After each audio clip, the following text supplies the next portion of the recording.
Welcome back to the Chiro Money Show, where we're helping chiropractors make better financial decisions so they can build stability in their finances and a lifestyle that they love. So today, Scott, we are diving into what we're calling the ongoing struggle, right? Like why it can still feel kind of messy, even though we've maybe built a successful practice, right? So, I mean, we see this a lot, right? Like there's a lot of people out there that it looks like they have a very thriving, successful practice, and in a lot of metrics they do, but the paychecks still fluctuate and they still, are inconsistent. Collections dip sometimes unexpectedly. Expenses are higher some months than others. And that compensation, that whatever we want to call it, whether you're paying yourself salary or dividends, your personal compensation is fluctuating month to month, and it's stressful. Yep. For sure. Goes back. It's been going on since the dawn of time. We have these indicators externally from the people that we surround ourselves with, be that family, friends. But when we're speaking to chiropractors are looking at their peers and making assumptions or judgments about what that chiropractor's life is like based on what they see from the outside. So if they see a busy practice and they're driving a nice car and wearing nice clothes and doing all the things and posting whatever they're posting on social media, they have the assumption that practice is thriving, things must be all good.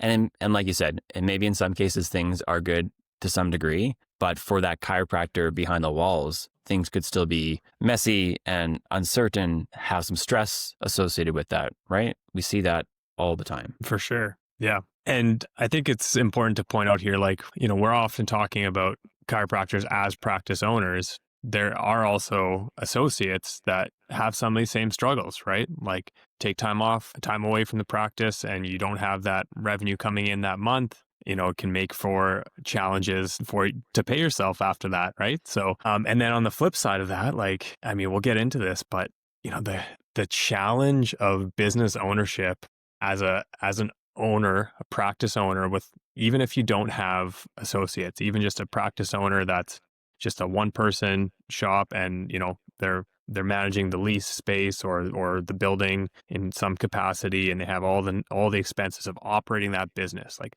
there's so much that goes into that, right? And I think just going back to your point about like, what does success look like? And we see this version of success on social media or wherever we see it of like, oh, that's a successful person, right? Sometimes it's actually not the case. And, we've seen associates that are earning more than practice owners, that are living a better lifestyle, that have more simplicity and get more enjoyment out of their life because of their decision to stay as an associate instead of launching their own practice. Yeah. And on the flip side, we have seen a lot of practice owners that, because they're doing certain things with, some of the things we've touched on in previous episodes, and we'll continue to dive in future ones, is like they have, their cash flow dialed, they have a plan around their income, taxes aren't a stress. Those are the ones where there is some financial calm in their lives, right? Mm-hmm. But one of the things that we see so often with chiropractors is they almost feel like they can out-earn their problems. Like more revenue is going to solve my issue, right? If I could only get to, if you're a brand new chiropractor, you're starting a practice, like maybe that first milestone is to get to $250,000, then it's 500,000. And then you see your peers, it's like, I got to be $1 million practice. When I get to $1 million practice, I've made it, right? All my problems will be solved. Yeah. But that's not necessarily true, is it? No, I'm laughing here. Like, yeah. How can we think that? I mean, I know how we can do that, and we can like kind of trick ourselves and be like, yeah, if I get to here, it'll all be okay. And it's kind of these goalposts that we're always constantly moving. Like you just said, when we start out, we think 250 of revenue, and that's a successful practice. And then we think it's 500, and then we think it's $1 million. So it's like, if our goalposts are always moving, where do we find that contentment in that place to think like, hey, we made it? And actually, you brought that up in a previous episode of like knowing you're enough. What is enough for you? And I think this is a great place for it, because I think it's really easy for practice owners to get tied to that revenue number or collections number of like, how much are you bringing in? Yeah. And what do we so often see when it comes to those that make more money or have a higher amount of revenue in their practice? What comes with that? Yeah. Complexity. Yeah, lots of moving parts that we that's have right. to have awareness of and understanding of. Typically higher expenses because you have, probably maybe a bigger space. You have a bigger commitment from as far as your lease space or your building Staff.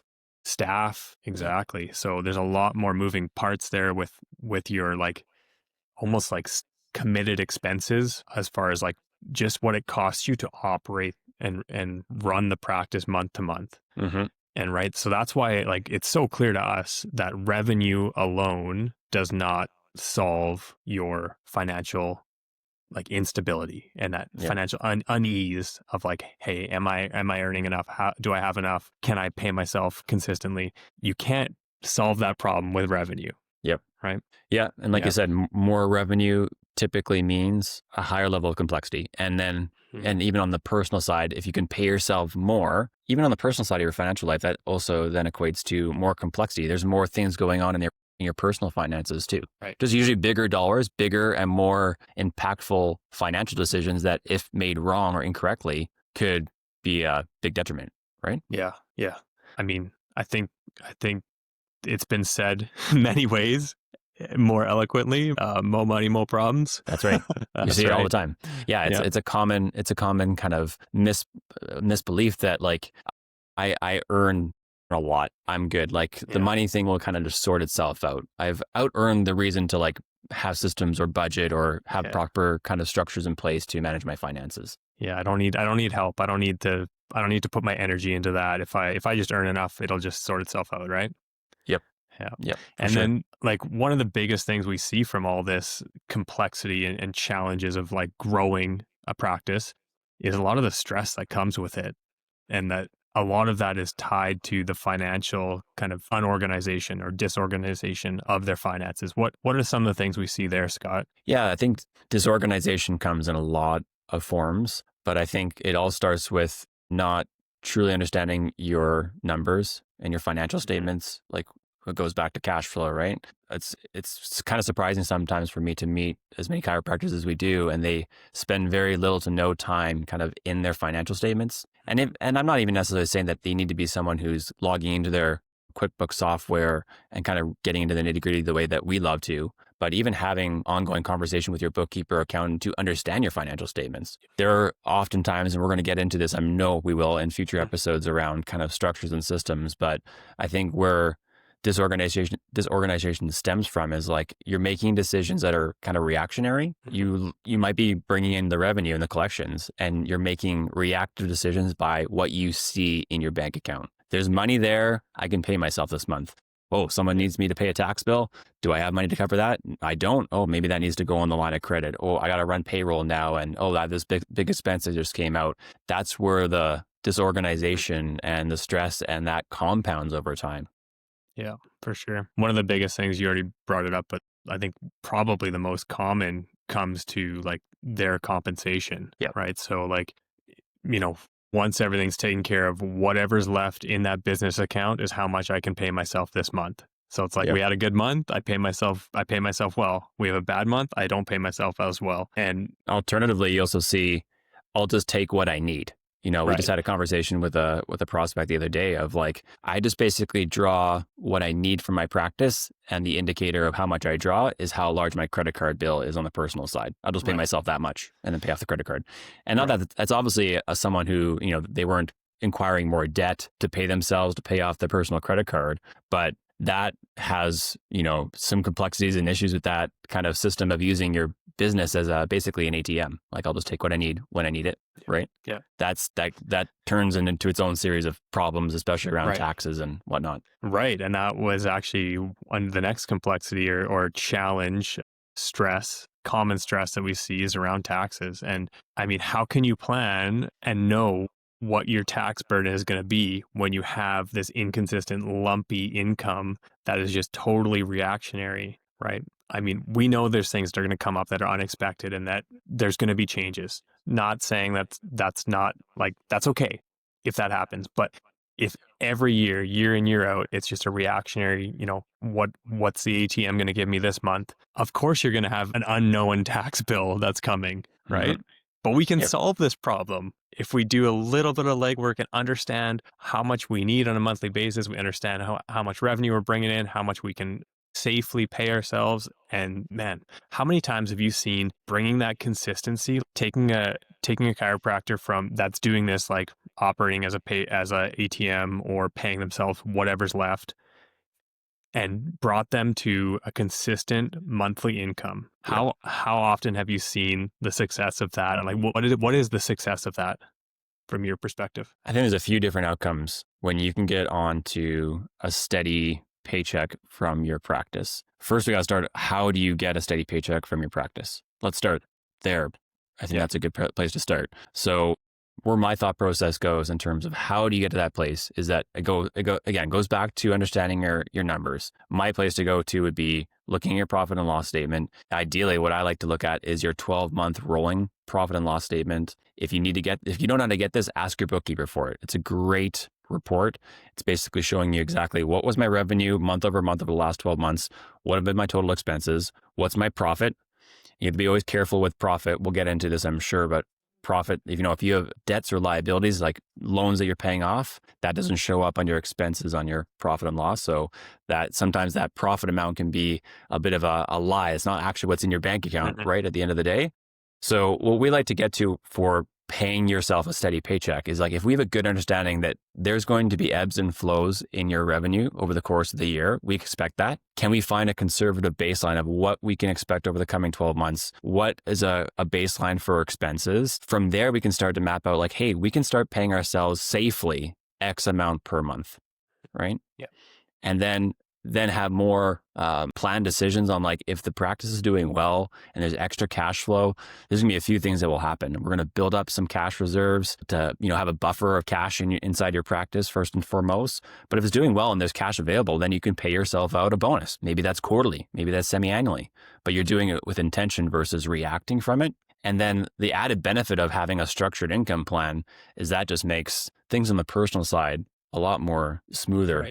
Right. And more efficient. Like, you can probably speak on that as well. Yeah, I love that. That's probably my favorite thing about having a structured income plan is having clients that are confident to go on holidays, to go on vacation. That like alone is reason enough that I think everyone should have a structured income plan. And like you say, when you build up these buffers, like we build up 3 months maybe of your typical compensation, and that's sitting in that account. If you take a month off, you can still pay yourself exactly what you're going to get, what you got paid last month and what you're going to get paid next month, because you've made this change. You have this system in place. And I think that just allows people to live the life they want to live, which how can you put a dollar, like a value on that? I think that's huge. Mm-hmm. Yeah. Yeah.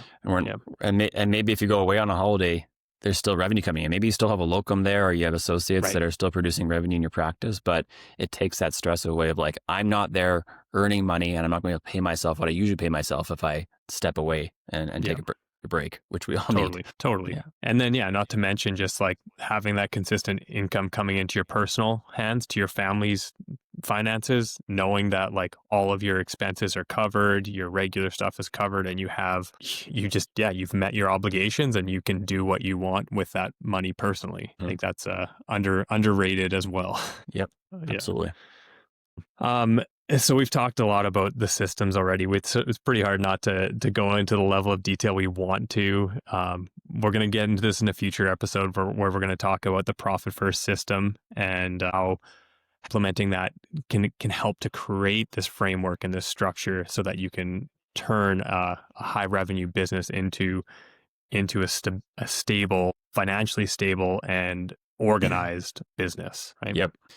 Yeah, you're probably to catch on quickly with Chris and I is that we love systems and we love structure, but I think sometimes people might automatically think that systems and structure adds like work to do, like things that I need to like worry about. Like another thing that's added to my plate, like a responsibility or to do to kind of keep things moving along. But man, we're such big fans of how can we simplify a system so most of it's automated, that you need to think about as little as possible. You just have a routine and you get through things and everything kind of works itself out. Right. Yeah. That's like the result of the systems that we're trying to implement for clients. But yeah, I would say we're going to have to do some episodes here pretty soon on, what our kind of core systems are and get into the nitty gritty of that so that people have a better understanding of what it is that we're kind of referring to when we say systems in your practice and systems and structures in your personal life. For sure. For sure. Yeah, it's coming. It's coming. Yeah. So what's Cool. the takeaway? Well, takeaway, I think you already brought up the one, reviewing your 12-month like P&L month over month, looking at those fluctuations. You know, if you haven't looked at that, looking at that for the first time, you can go and do that right away. Whatever accounting software you're going to be using, you can find these numbers. And if you're working with a CPA or a bookkeeper, like if you need their help, get their help with it. But awareness of what is happening currently or what has been happening in your practice over the last 12 months is the takeaway here. Like, go and do it. Right. The other point we had, other than that one, which we kind of need to do first, actually, if we're not already at this point, it's going to be hard to review that P&L with any kind of confidence that it's accurate. We need our business finances separated from our personal, right? So, you know, most of you guys are going to have a professional corp. You are going to have bank accounts and credit cards probably for your PC. You're also going to have your personal side. Keeping your business expenses separate and your personal expenses separate is key. So that's probably the first step before we can go and look at a P&L and have confidence that like, hey, this is accurate. You know, if we have a whole bunch of personal expenses lumped in there that are not, you know, realistic, that are not part of your operating your business, then we can't get a fair look at that. Yeah, it's a one thing that comes to mind when it comes to splitting these things. I think, you know, we see so often, you know, some overlap of personal expenses that are just paid for through the business. Sometimes mistakenly, like, oh, I didn't have my credit card for the business, or personal, so I put on the business or what have you. But when you're looking at your expenses of your business, sometimes it's kind of a valuable exercise to say, like, what are the expenses that are going and being paid for by the business that are true, that are more like a personal expense that's just being paid through the business. That would give you a better assessment of like what your like overhead or what your true expenses are in the business in relation to your top line revenue. Yep. And we gotta build some awareness on that, right? Like, you're throwing around numbers already. Top line revenue. You're throwing around terms. What do you mean by top line revenue, Scott? Yeah. So top line revenue is the total collections that have come into the practice. So that's all for sales, all things that happen in my practice. If I have associates, their revenues in there. If I have like an interdisciplinary practice where I have massage therapists or other practitioners, all their revenues coming in there. If I have sales of items in my practice, that's part of that as well. Absolutely. Yep. Yeah. Cool. Yep. Cool.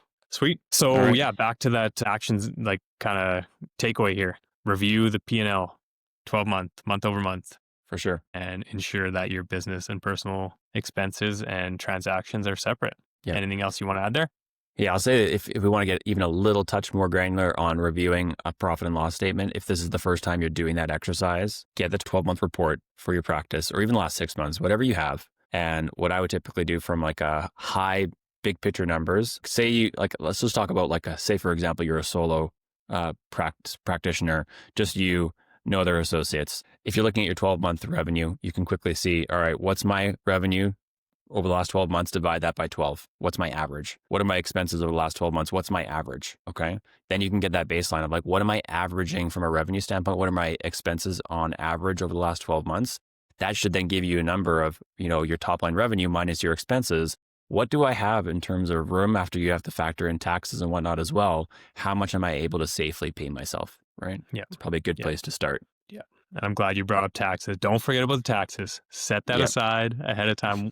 Again, we'll get into the details, the nitty gritty of the systems, but way too often tax is a stressful part of the financial lives of our clients when they come to us. And I think it's just such a preventable stress if we just make a plan and execute that plan. Yep. Absolutely. All right. Well, we'll leave it there. Thanks for listening again, guys. And if you know a chiropractor that you think would benefit from listening to this podcast, we would appreciate if you shared with them. Feel free to like and follow and tag along. And do you want to mention the assessment now, Scott? Yeah. If we have an assessment that you can take, it's on our website. If you go to linewealth.ca, it'll be right there at the top of the page. There'll be a blue button. take the assessment. It'll essentially take you through 28 questions. It'll take you 10 minutes or less, and it'll tell you exactly where you stand in your finances and some of the key areas that we'll be talking about in future episodes. Love it. All right, until next time. All opinions expressed on the Chiro Money Show are for educational, informational, and entertainment purposes only. Nothing on this podcast should be considered financial, legal, accounting, or tax advice. Always consult your own team of licensed professionals before making decisions about your finances.